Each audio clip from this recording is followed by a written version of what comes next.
نبدأ.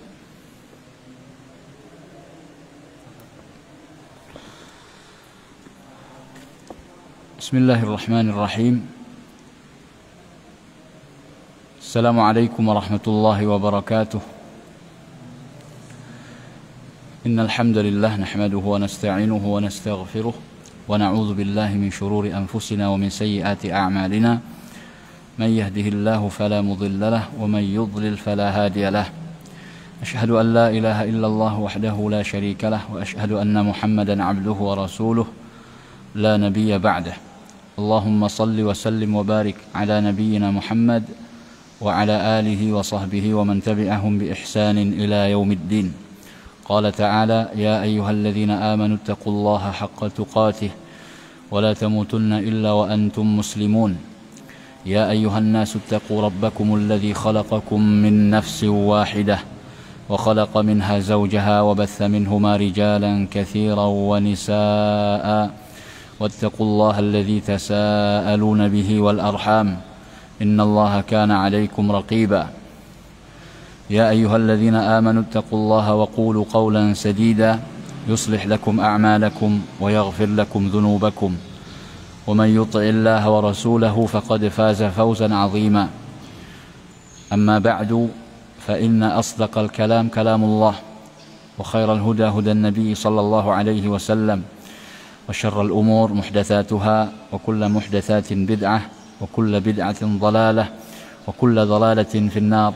أعاذنا الله وإياكم جميعا منها.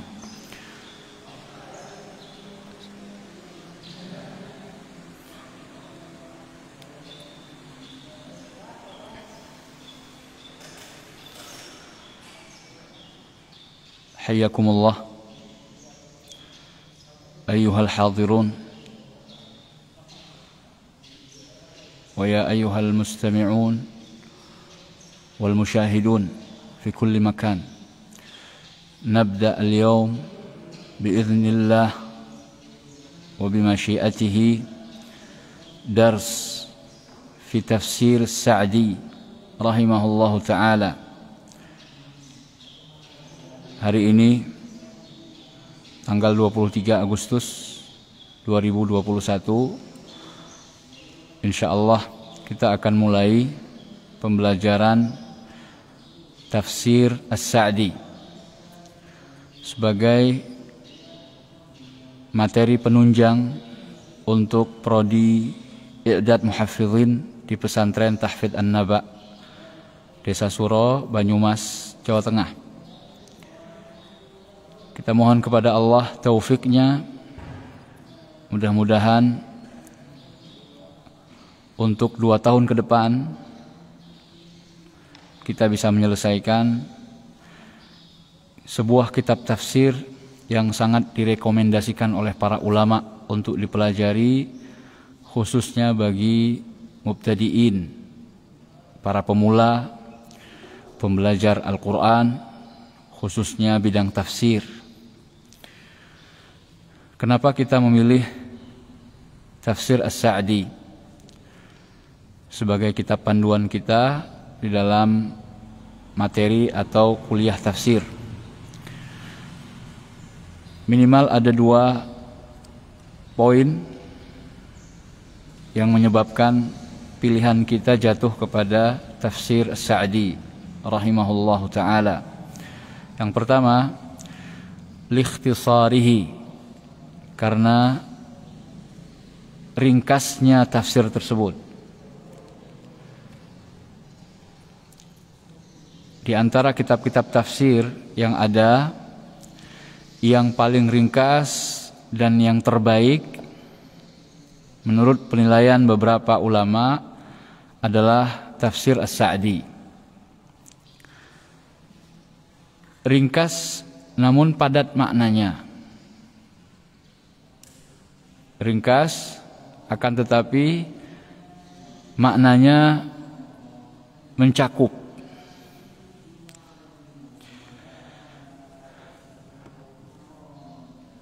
Ini alasan pertama kenapa tafsir As-Sa'di kita jadikan sebagai pegangan atau panduan kita. Kemudian yang kedua, karena li syakhsiyatihi. Kalau tadi li ikhtisarihi, fokus pada kitabnya.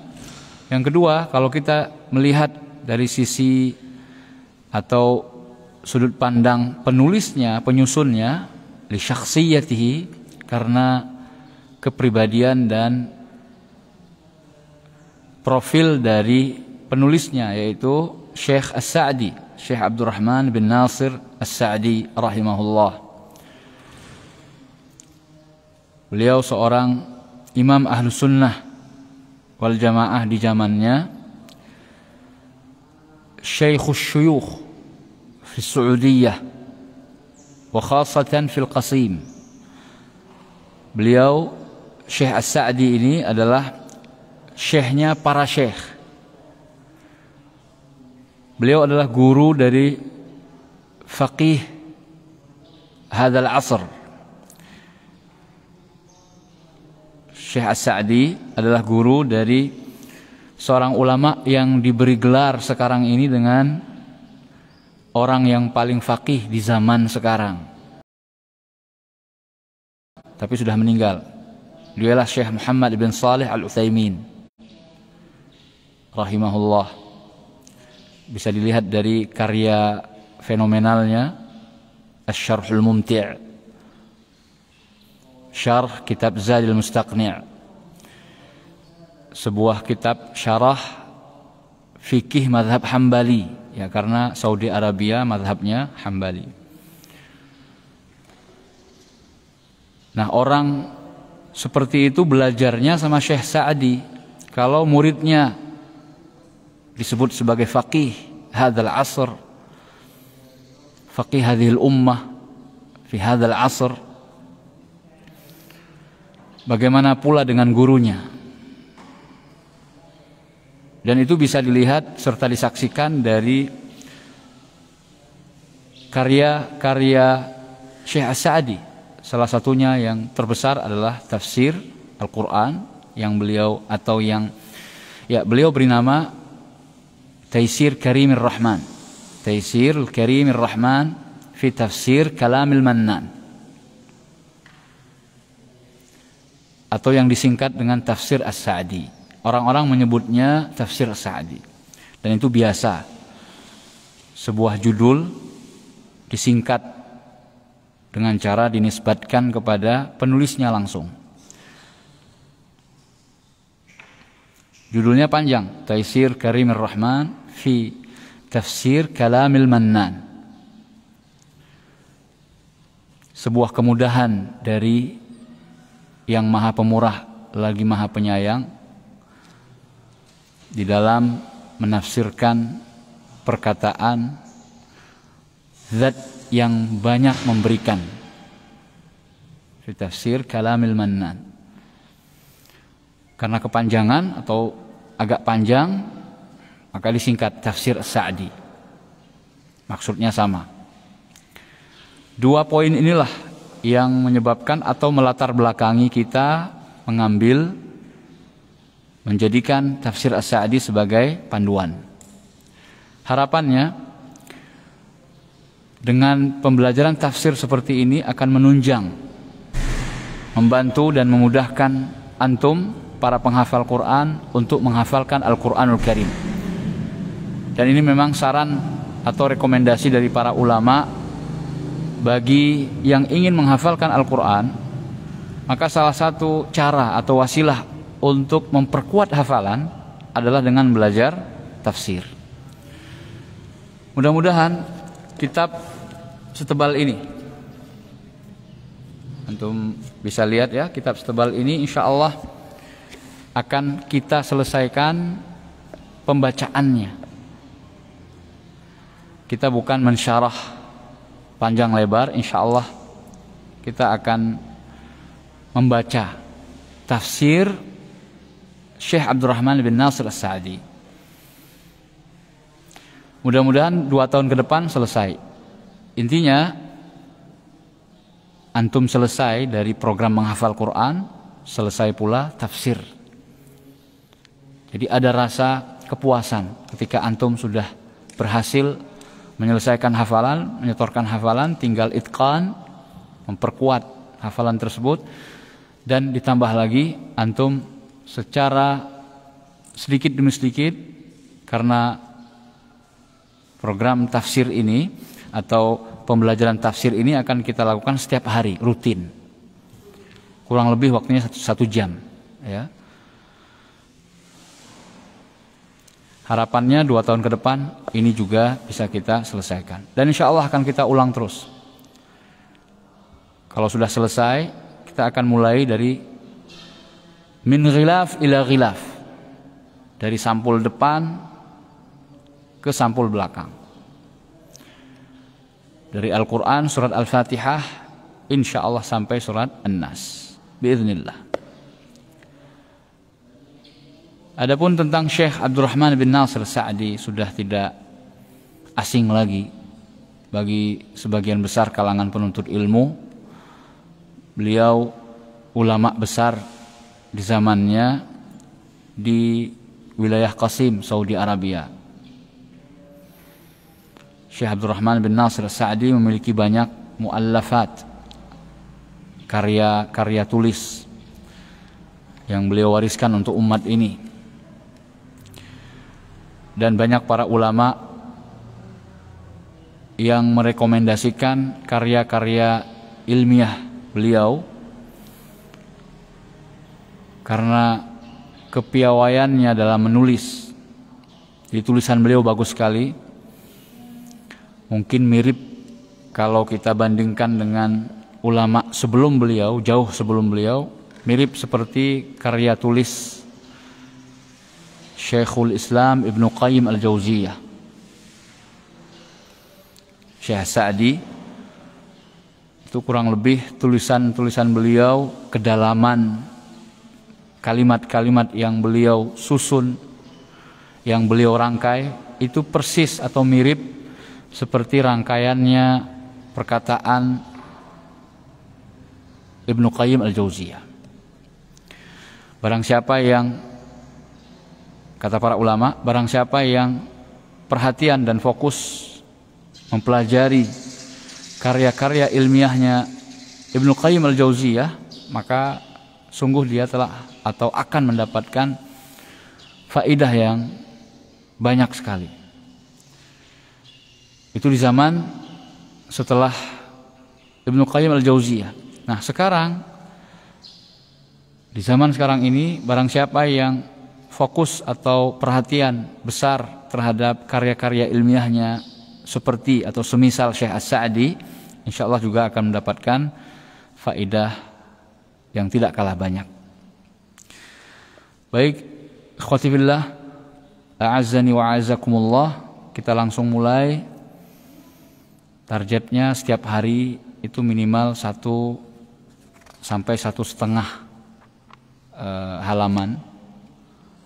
Sudah saya hitung, insya Allah dalam waktu 2 tahun ke depan, kalau setiap hari dari Senin sampai Sabtu kita baca tafsir ini, insya Allah 2 tahun mendatang kita akan selesai. Nasta'in billah, dengan mengharapkan pertolongan kepada Allah. Nabda fi qiraati tafsir suratul Fatihah. Kita akan mulai membaca tafsir surat Al-Fatihah.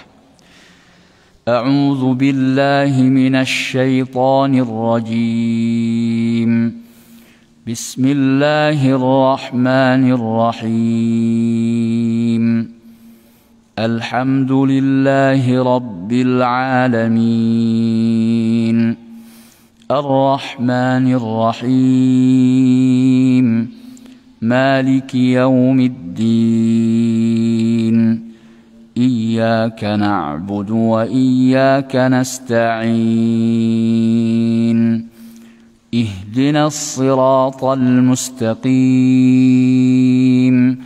Siratal ladzina an'amta 'alaihim ghairil maghdubi 'alaihim waladdallin.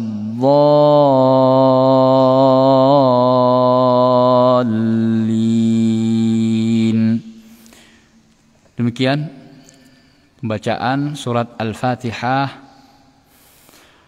berdasarkan riwayat Imam Hafs an Asim rahimahumallahu ta'ala.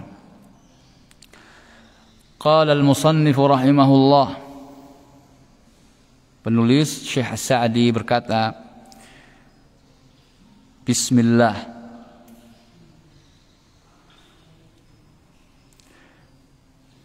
abtadi'u bi kulli ismin lillahi ta'ala. Beliau mengatakan, saya mulai dengan semua nama yang dimiliki Allah Subhanahu wa ta'ala. Jadi ketika antum mengatakan bismillah atau bismillahirrahmanirrahim, itu artinya saya memulai. Memulai apa saja? Ketika antum ingin memulai membaca, berarti di sana ada makna saya memulai membaca dengan menyebut semua nama Allah. Semua nama yang dimiliki oleh Allah. Lianna lafza ismin mufradun mudhaf. Karena lafaz isim adalah lafaz yang mufrad, tunggal, mudhaf, dan disandarkan kepada kata yang lain. Bismillah. Faya'ummu jami'al asma'il husna. Maka mencakup seluruh nama-nama yang baik yang dimiliki oleh Allah.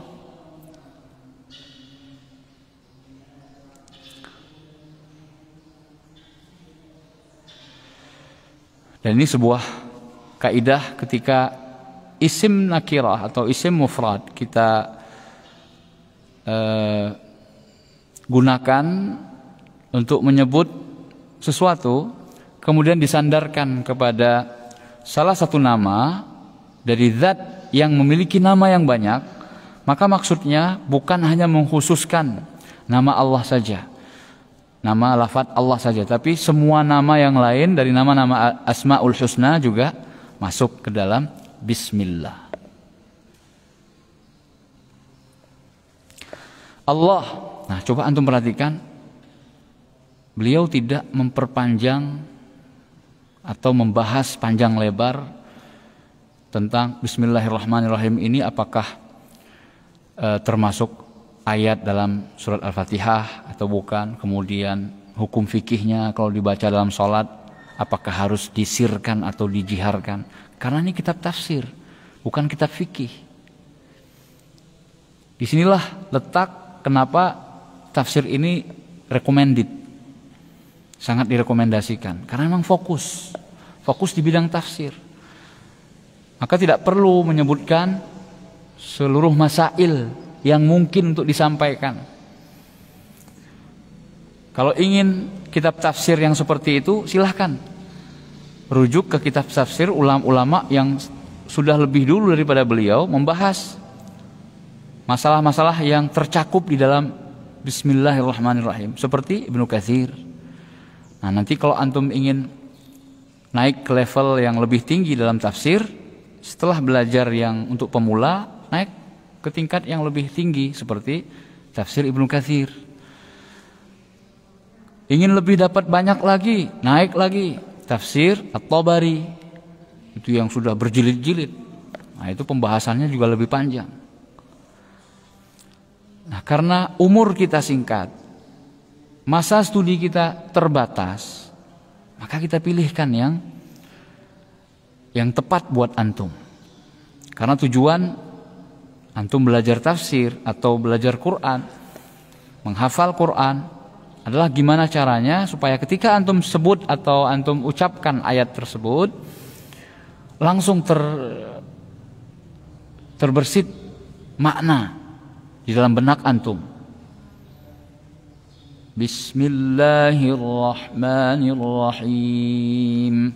Di dalam hati antum atau di alam berfikirnya antum menghadirkan bahwasanya pada saat saya menyebut Bismillahirrahmanirrahim, itu artinya saya meminta pertolongan kepada Allah dengan seluruh nama-nama Asmaul Husna yang dimiliki oleh Allah.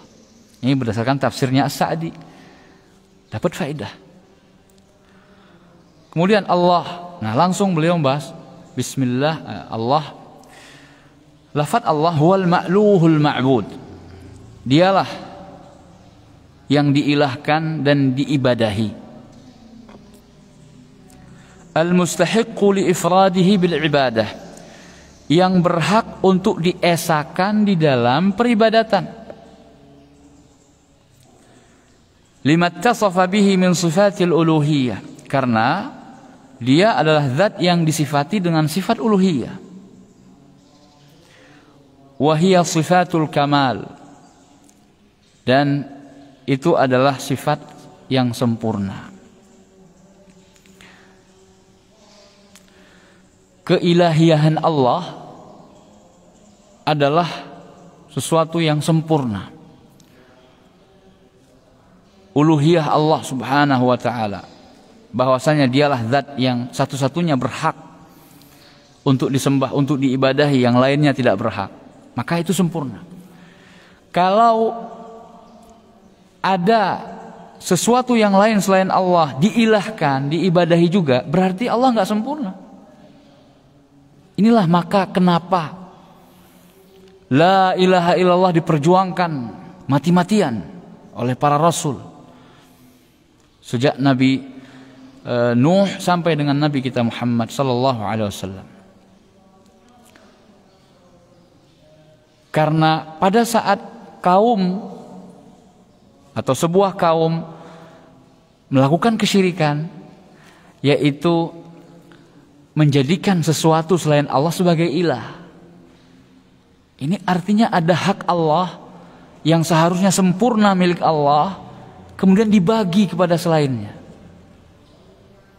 Inilah yang tidak diridhai oleh Allah.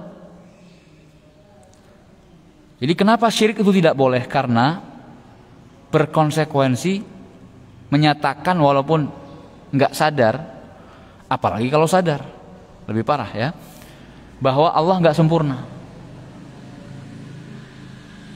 Ya, menjadikan sesuatu selain Allah sebagai ilah, sebagai sesuatu yang diharapkan, sebagai sesuatu yang ditakutkan, takut kualat, maka kemudian menyembah dengan bentuk memberikan sesaji, memberikan sesuatu yang kita harapkan agar terhindar dari kemurkaannya, kemurkaan sesuatu tersebut.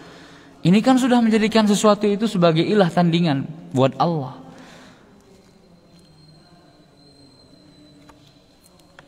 Jadi seakan-akan ada selain Allah yang bisa memberikan manfaat tanpa izinnya.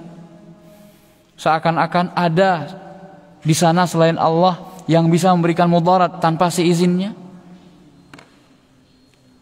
Semuanya akan mengatakan, tentu dengan izinnya dong Ustadz. Itu kan hanya perantara. Kami memberikan sesaji ini penghormatan kepada para wali yang telah berjasa. Maka kami titip doa yang kami tujukan kepada Allah, karena kami yakin Allah lah yang mengabulkannya. Tapi supaya lebih cepat terkabul, kami pakai perantara lewat para wali yang sudah meninggal, karena mereka telah sampai kepada Allah. Supaya doa-doa kami, permintaan kami itu dikabulkan oleh Allah, maka kami menyerahkan sebagian peribadatan kepada para wali tersebut. Justru itu yang tidak disukai oleh Allah. Jadi seakan-akan kalau enggak lewat wali itu Allah enggak akan mengabulkan, gitu ya. Disitulah letak kekurangannya. Ada hak Allah yang dikurangi di situ, tidak sempurna. Makanya beliau katakan sifat ilahiyah yang dimiliki oleh Allah adalah sempurna. Artinya hanya dialah satu-satunya yang berhak untuk disembah atau diilahkan. Yang lain enggak berhak. Maka ketika ada yang diilahkan selain Allah, itu artinya sudah melanggar, sudah menzalimi hak Allah yang maha sempurna. Ar-Rahmanir Rahim. Nah, langsung Ar-Rahmanir Rahim. Ismani dallani ala annahu ta'ala dzur rahmatil wasi'atil 'azimah allati wasi'at kulla syai'. Jadi ketika antum menyebutkan Ar-Rahmanir Rahim, jadi di Bismillahirrahmanirrahim, kemudian di Ar-Rahmanir Rahim, ada pengulangan dua nama Allah Subhanahu wa ta'ala. Maka beliau cukupkan menafsirkannya di Ar-Rahmanir Rahim secara langsung. Langsung beliau Ar-Rahmanir Rahim ditafsirkan. Apa itu? Ismani dallani, dua nama yang menunjukkan ala annahu ta'ala, bahwasanya Allah Subhanahu wa ta'ala dzur rahmatil wasi'atil 'azimah, zat yang memiliki rahmat yang begitu luas, yang sangat luas, sangat agung, allati wasi'at kulla syai', yang meliputi segala sesuatu. Ar-Rahman.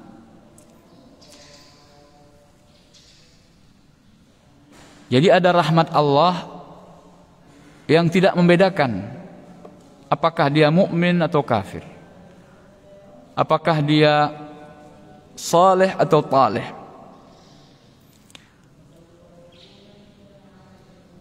apakah dia kaya atau miskin, apakah dia manusia atau bukan manusia. Allah merahmati. Ini yang dikandung atau terkandung dalam nama Ar-Rahman, dzur rahmatil wasi'ah al-'azimah. Wa 'ammat kulla hayy, dan meliputi segala sesuatu yang hidup. Wa katabaha lil muttaqin al-muttabi'in li anbiya'ihi wa rusulihi. Dan Ar-Rahim adalah sifat rahmat yang Allah tetapkan untuk orang-orang yang bertakwa, yang mengikuti para nabi dan rasul. Jadi Ar-Rahman itu umum, sifat rahmat yang mengandung sifat rahmat Allah yang umum. Sedangkan Ar-Rahim dzur rahmah juga, zat yang memiliki rahmat tapi khusus untuk orang-orang yang beriman.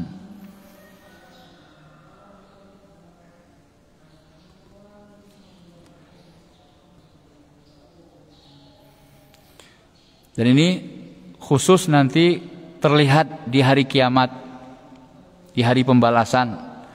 Nama Ar-Rahim lebih terlihat lagi, karena Allah tidak merahmati sama sekali nanti di hari kiamat orang-orang yang kafir, yang masuk neraka kekal selama-lamanya di dalamnya. Tidak ada rahmat Allah sama sekali. Karena rahmat Allah pada saat itu dikhususkan untuk orang-orang yang beriman. Tapi selama di dunia Allah masih merahmati mereka, yaitu rahmat yang bersifat umum. Rahmat yang tidak berkonsekuensi kepada kecintaan.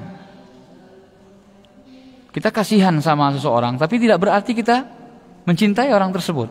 Ya, ini di kita sebagai makhluk itu bisa dipahami. Lalu bagaimana lagi dengan Allah Subhanahu wa ta'ala? Jadi ada rahmat yang sifatnya luas, sifatnya umum, berlaku untuk siapa saja tanpa memandang dan tanpa melihat apakah Allah mencintai dia atau tidak. Seperti rahmat Allah terhadap orang-orang kafir, dihindarkan dari sebuah kecelakaan misalnya, ya, dihindarkan dari sebuah kecelakaan. Kan ada perasaan orang, alhamdulillah saya dihindarkan dari kecelakaan, baik yang beriman maupun yang tidak beriman. Yang tidak beriman atau orang kafir bersyukur, dia bersyukur kepada, dia sebutkan Tuhannya, ya, yang telah menyelamatkannya. Ketahuilah bahwa yang menyelamatkan itu adalah Allah Subhanahu wa ta'ala atas perintah dan izinnya.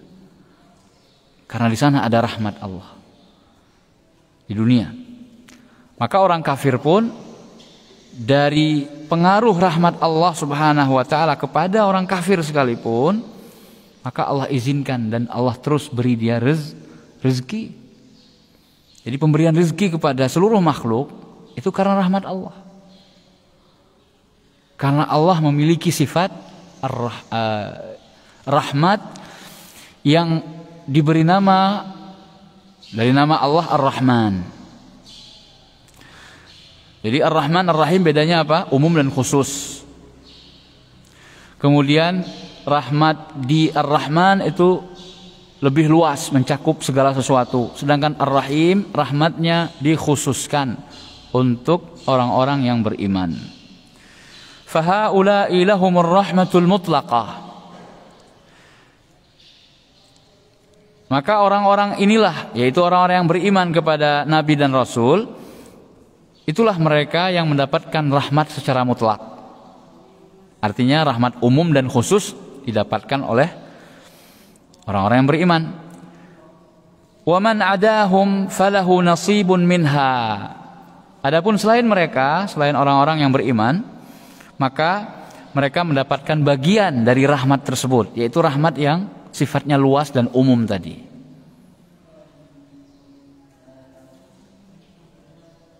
Wa'lam anna min al-qawa'id al-muttafaqi 'alayha baina salafil ummah wa a'immatiha al-iman bi asma'illahi wa sifatih. Dan ketahuilah, kata beliau penulis, bahwasanya di antara kaidah yang telah disepakati di antara para pendahulu dari umat ini dan imam-imamnya, imam-imam Ahlus Sunnah wal Jamaah, imam-imam para salaf, baik dari kalangan sahabat Nabi, tabi'in maupun tabi'ut tabi'in, adalah al-imanu bi asma'illahi wa sifatih, beriman kepada nama-nama dan sifat-sifat yang dimiliki oleh Allah Subhanahu wa ta'ala. Di antara rukun beriman kepada Allah, di antara unsur rukun beriman kepada Allah itu adalah mengimani nama dan sifat bagi Allah. Bagi yang menafikan dan meniadakan nama serta sifat bagi Allah, maka dia termasuk belum beriman kepada rukun pertama dari rukun iman, beriman kepada Allah. Apa yang dia imani? Tidak sempurna keimanan seseorang di dalam rukun yang pertama di antara rukun-rukun iman, yaitu beriman kepada Allah, kalau dia belum mengimani bahwasanya Allah memiliki nama dan sifat. Wa ahkamis sifat, dan beriman kepada hukum-hukum dari sifat. Maksudnya adalah konsekuensi. Hukum itu adalah konsekuensi dari sifat. Fayu'minuna mathalan bi annahu rahmanun rahimun. Maka mereka mengimani misalnya bahwasanya dia Allah Subhanahu wa taala Rahman Rahim. Maksudnya dzur rahmatil lati ittasafa biha. Zat yang memiliki sifat rahmat yang disifati kepadanya, al-muta'alliqati bil marhum, yang berhubungan dengan orang yang disifati, yang dirahmati. Fan-ni'amu kulluha atharun min athari rahmatih. Maka semua nikmat yang ada itu adalah athar, bekas dari pengaruh-pengaruh rahmat Allah Subhanahu wa taala. Adanya nikmat itu gara-gara Allah punya sifat rahmat. Wa hakadha fi sairil asma', dan begitu seterusnya berlaku juga untuk seluruh nama-nama yang lain.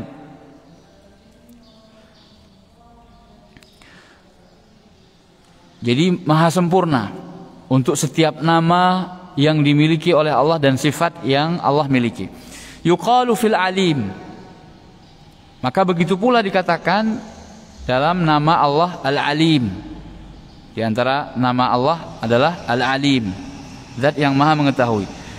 Innahu alimun dzu ilmin. Maka dikatakan, harus dinyatakan bahwa Allah itu adalah bernama Alim dzu ilmin, dan memiliki sifat ilmu. Karena ada di antara kaum muslimin yang berpemahaman Allah itu nggak punya sifat. Alasan mereka, kalau Allah disifati, maka biasanya yang punya sifat itu adalah makhluk.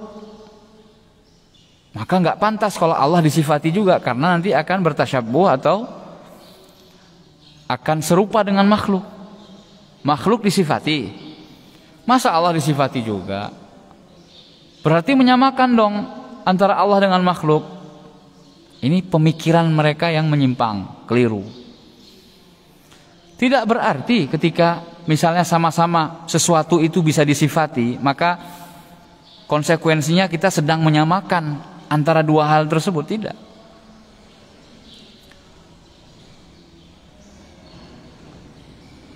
Ridwan, Ferry. Ridwan disifati dengan berbadan lebih mantap, Ferry berbadan lebih kecil, ya. Ridwan disifati, Ferry disifati. Apakah berarti kemudian sedang menyamakan antara Ridwan dan Ferry? Kan tidak. Ini yang sejenis, ya, makhluk yang sejenis. Belum lagi kalau membedakan atau membandingkan antara makhluk yang berbeda. Lalu bagaimana pula kalau urusannya adalah ketika membandingkan antara makhluk dengan Khalik? Tentu jauh sekali. Sama sekali tidak berarti menyamakan Allah dengan makhluknya ketika Allah itu disifati. Karena Allah sendiri yang mensifati dirinya. Kenapa kita mencegah diri kita untuk tidak mensifati Allah?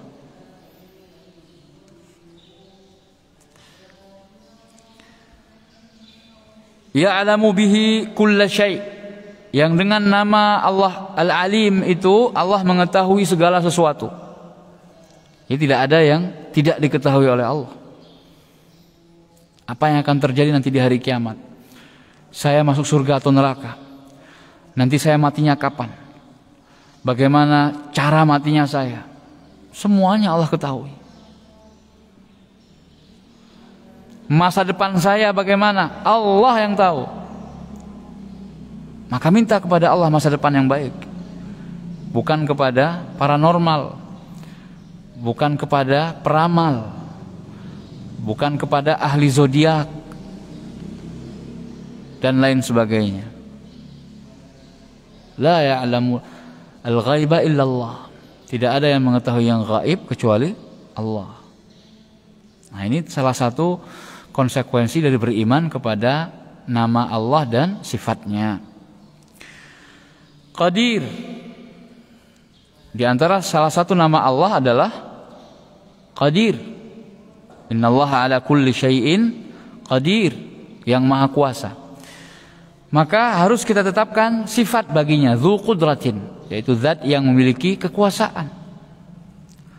Disebut penguasa tapi enggak berkuasa. Sempurna atau enggak? Enggak sempurna.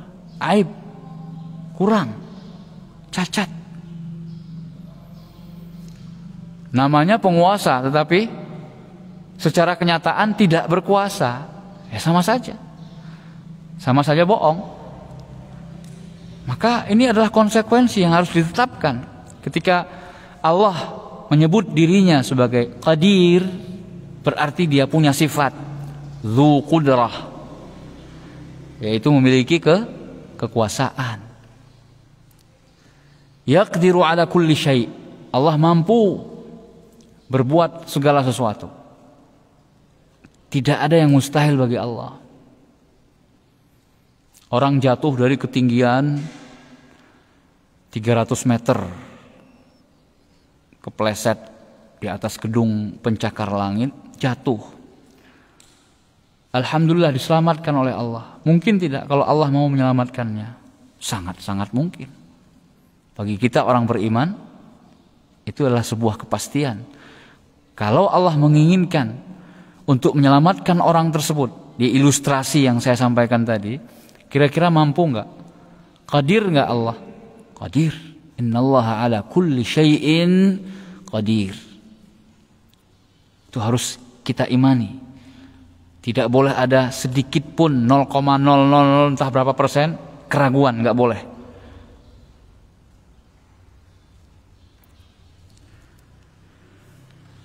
Alhamdulillah. Langsung beliau masuk ke Alhamdulillahi Rabbil Alamin. Alhamdulillah huwa tsana'u 'ala Allah bisifatil kamal.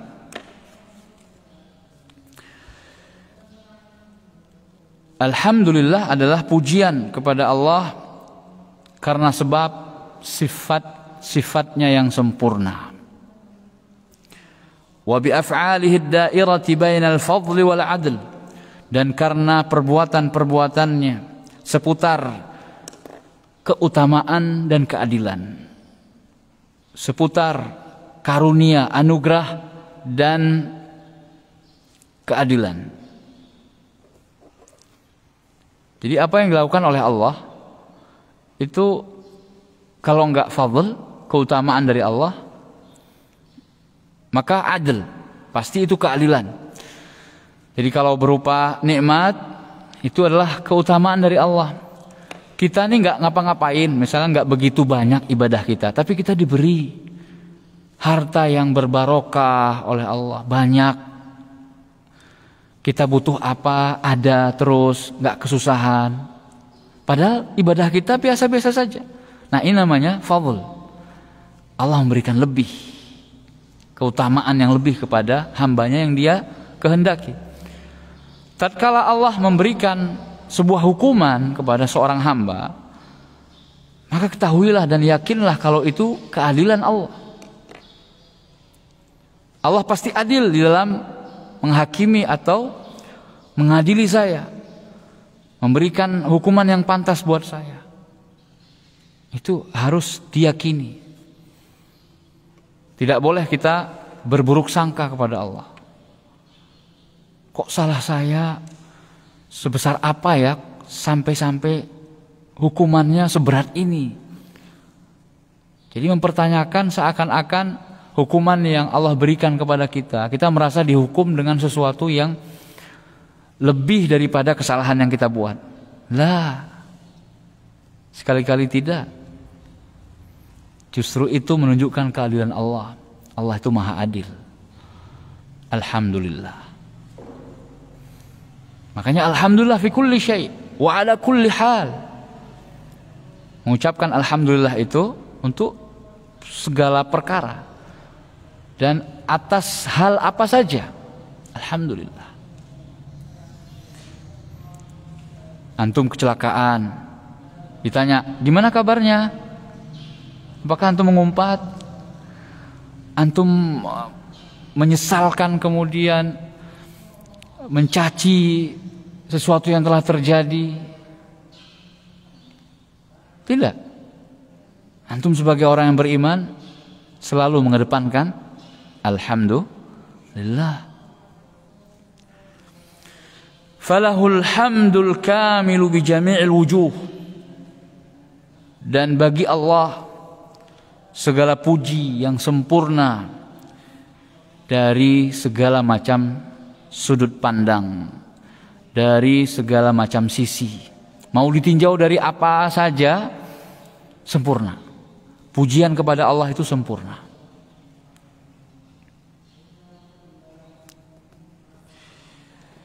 Rabbil Alamin. Ar-Rabbu, Tuhan semesta alam ya. Ar-Rabbu huwal murabbi jami'al alamin. Ar-Rabbu, nama Ar-Rabb. Allah sebagai Ar-Rabb itu artinya Al-Murabbi, yang mentarbiyah. yang mengelola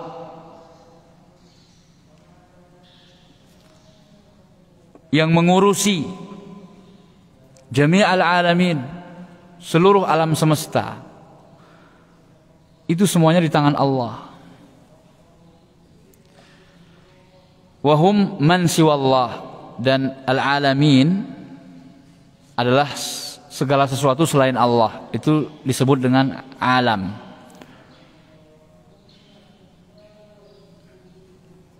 Baik alam ulwi, sufli, alam yang tinggi, alam yang rendah, alam yang atas, alam bawah, alam apapun selain Allah, semuanya al-alamin.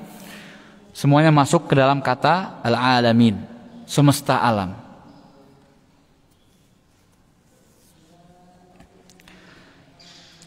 Bi khalqihi iyahum. Jadi bentuk pengurusan Allah Subhanahu wa taala terhadap seluruh makhluknya, alam semesta ini, bi khalqihi iyahum, yaitu dengan penciptaan Allah Subhanahu wa taala akan makhluk-makhluknya. Karena Allah telah menciptakan semua makhluk, wa i'dadihi lahum al-alat, dan Allah mempersiapkan bagi mereka alat-alat. Jadi ketika menciptakan Nabi Adam, Allah mempersiapkan bumi sebagai tempat tinggalnya Adam nanti bersama anak-anaknya Bani Adam. Ada pepohonan, ada tanam-tanaman, tumbuhan, hewan, air sungai mengalir, laut, gunung, udara, semuanya dipersiapkan oleh Allah Subhanahu wa taala. Dan saat-saat sekarang ini ketika wabah Covid atau pandemi ini sedang kita rasakan dan kita hadapi, ada hikmahnya, diantaranya adalah sekarang kita baru seakan-akan sadar betapa mahalnya yang namanya udara, oksigen. Apalagi ketika orang berbaris antrian untuk mendapatkan tabung oksigen gara-gara kehabisan stok oksigen di rumah-rumah sakit. Subhanallah.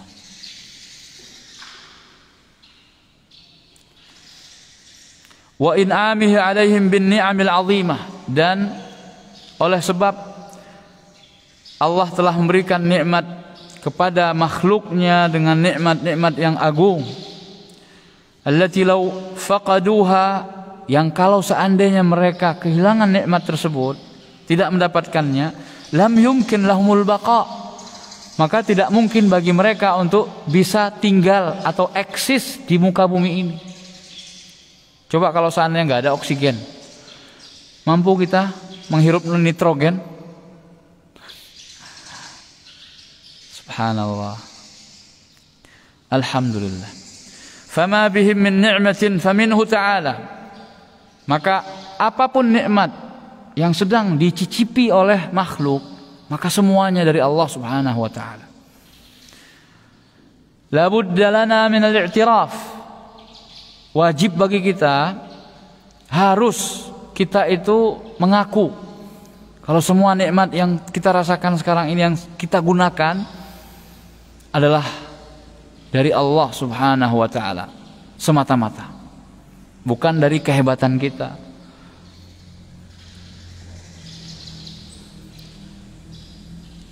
Wa tarbiyatuhu ta'ala li khalqihi naw'an, dan Allah mengurus makhluk-makhluknya ini ada dua jenis naw'an, ada dua jenis pengurusan, ada dua jenis tarbiyah, ammatun wa khassatun. Ada tarbiyah yang umum, ada tarbiyah yang khusus. Fal ammatu, tarbiyah yang umum, hiya khalquhu lil makhluqin wa rizquhum wa hidayatuhum lima fihi masalihuhum allati fiha baqa'uhum fid dunya. Bentuk pengurusan Allah Subhanahu wa taala terhadap makhluk-makhluknya yang bersifat umum itu adalah penciptaan Allah Subhanahu wa taala terhadap makhluk-makhluknya dan pemberian rizki kepada mereka, serta menunjuki mereka untuk kemaslahatan hidup mereka di dunia,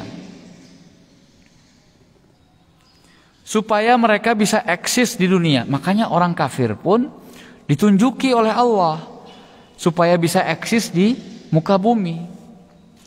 Siapa yang memberitahu orang-orang kafir itu untuk mengebor, melakukan eksplorasi di lautan untuk dapat minyak,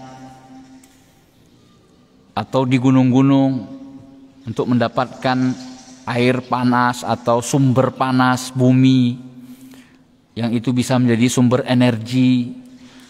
Siapa yang beri petunjuk kepada penemu-penemu tingkat dunia, penemu listrik pertama, penemu pesawat, penemu ini, penemu itu? Allah. Padahal mereka kafir misalnya ya. Iya, karena di situ tarbiyahnya sifatnya umum. Maka siapapun itu diurus oleh Allah.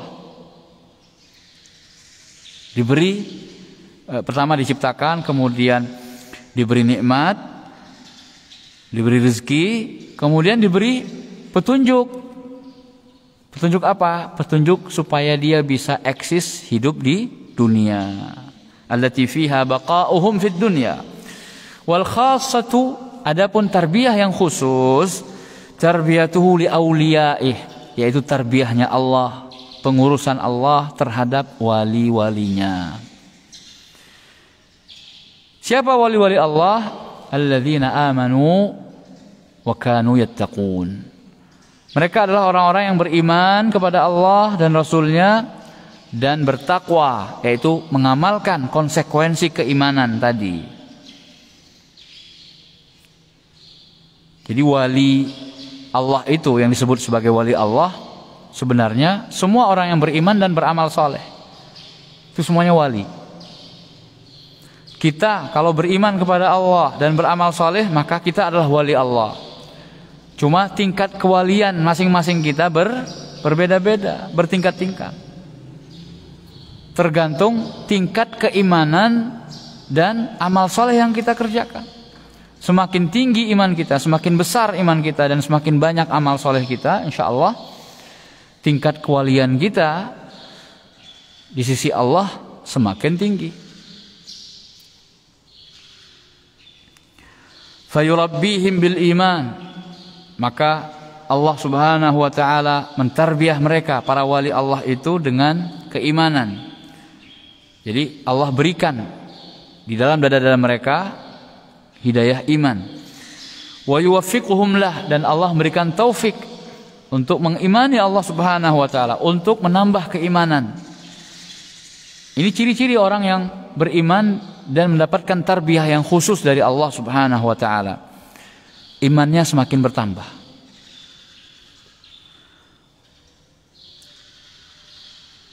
Wa yukammiluhum, dan menyempurnakan mereka, menyempurnakan iman mereka. Wa yadfa'u anhumus sawarif, dan Allah mencegah penghalang-penghalang yang menghalangi atau penghambat yang menghambat wali-wali Allah itu untuk menambah keimanan mereka kepada Allah. Wal awaiqal ha'ilah bainahum wa bainah, dan penghalang yang menghalangi antara mereka para wali Allah dengan Allah subhanahu wa ta'ala. Jadi syaitan berusaha untuk menutup atau memutuskan hubungan antara seorang hamba dengan Allah subhanahu wa ta'ala, berusaha menjauhkan.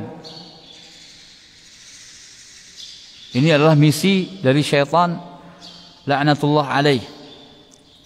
Maka jangan kita ikuti perangkap dan jebakan syaitan. Wa haqiqatuha tarbiyatut taufiq li kulli khair, dan pada hakikatnya yang dimaksudkan dengan tarbiyah yang khusus itu adalah tarbiyah memberikan taufik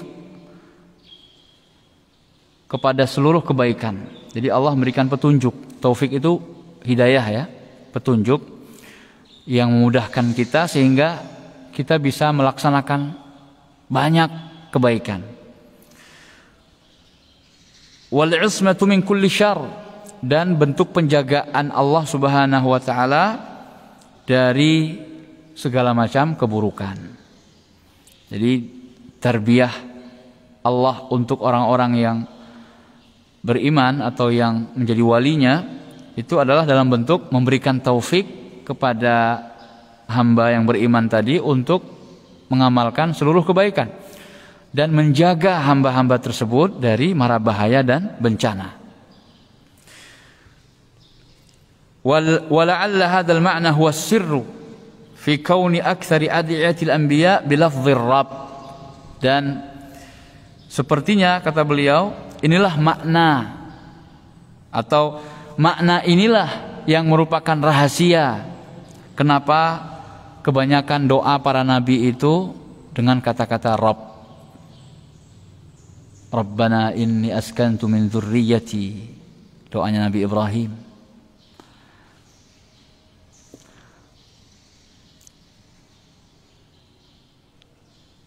Wa qala Nuhur Rabbi la tadhar 'ala al-ardi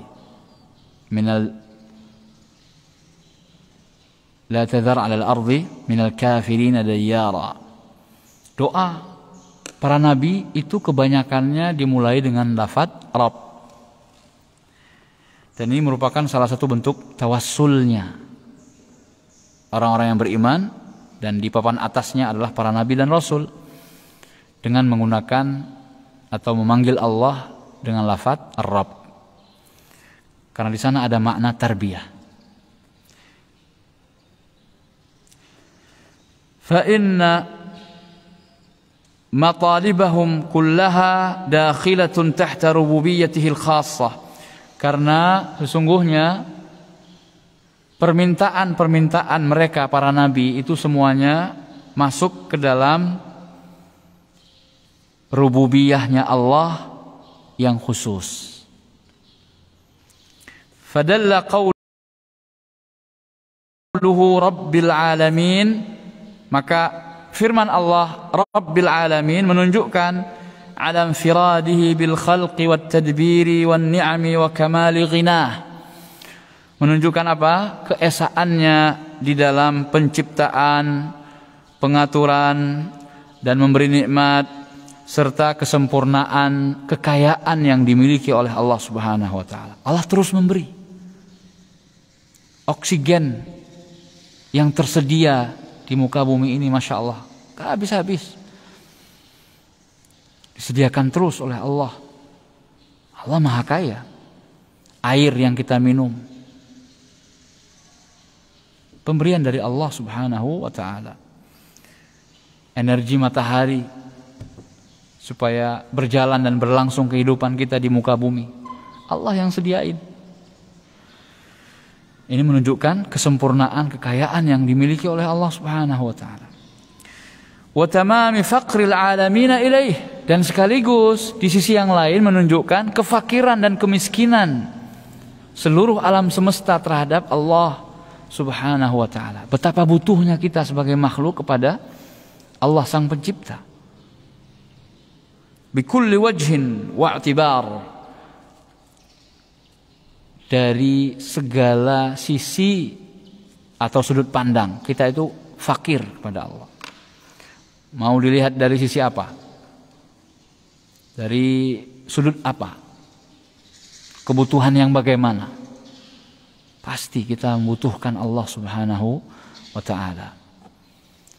Dan ini juga salah satu adab di dalam berdoa. Kita kalau berdoa, antum kalau mau dikabulkan dengan cepat, salah satu usaha yang bisa dilakukan adalah al-ilhah wal-i'tiraf bid-dha'f. Meminta dengan sangat, kayak maksa. Pernah antum melihat pengemis yang memelas dengan sangat, seakan-akan memaksa, minta diberi? Gimana keadaannya? Begitulah antum terhadap Allah Subhanahu wa ta'ala.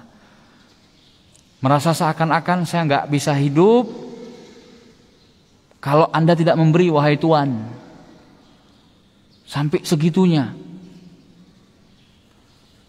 Dan al-i'tiraf bid-dha'f, memohon serta mengaku kalau kita itu lemah di hadapan Allah. Maka minta seperti orang yang memelas, benar-benar memelas. Itu sungguh lebih dicintai oleh Allah Subhanahu wa taala. Insya Allah akan lebih cepat dikabulkan. Dan itu sudah pengalaman dari teman-teman kita yang mereka menggunakan kesempatan berdoa di waktu-waktu yang mustajab. Kemudian mereka berdoa di saat orang-orang lain pada senyum tertawa karena mau buka puasa misalnya. Orang kan pada seneng, di hadapannya ada makanan, nasi kotak, takjil, korma, es cendol, es teler dan lain-lain. Tapi dia menggunakan kesempatan itu berdoa, bersimpuh, serta menangis, serta sudah kayak itu akhir dari permintaannya. Sudah, kalau orang mau meninggal ada permintaan terakhir. Gimana? Pasti minta sesuatu yang paling dia inginkan. Kan biasa tuh kalau mau dieksekusi misalnya, sebelum hukuman mati dijalankan, apa permintaan terakhir Anda? Dan itu biasanya dipenuhi. Maka yang menjadi permintaan terakhir seorang adalah cita-citanya yang paling tinggi. Misalnya sholat 2 rakaat. Ya. Atau berbicara dengan orang yang dia cintai, dia kasihi, dan lain sebagainya.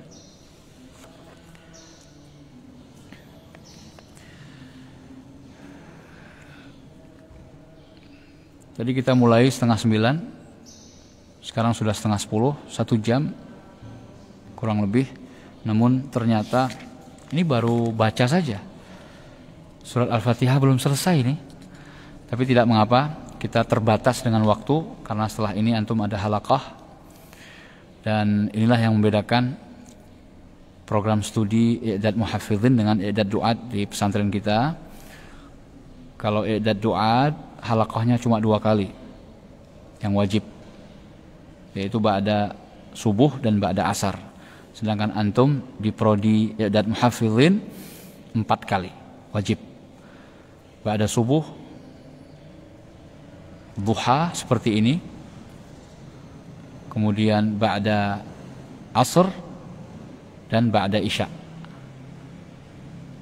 Kecuali kalau antum ada pelajaran nahu di setiap Senin malam dan Kamis malam, kalau sudah mulai nanti, maka yang ba'da isya, halaqah ba'da isya dipercepat ba'da maghrib. Hadza wallahu a'lam. Wa akhiru da'wana anil hamdulillahi rabbil alamin. Nusalli wa nusallim ala nabiyina al-habib Muhammadin sallallahu alaihi wasallam. Kita tutup dengan doa kafaratul majlis. Subhanakallahumma wa bihamdik asyhadu an la ilaha illa ant astaghfiruka wa atubu ilaik. Assalamualaikum warahmatullahi wabarakatuh.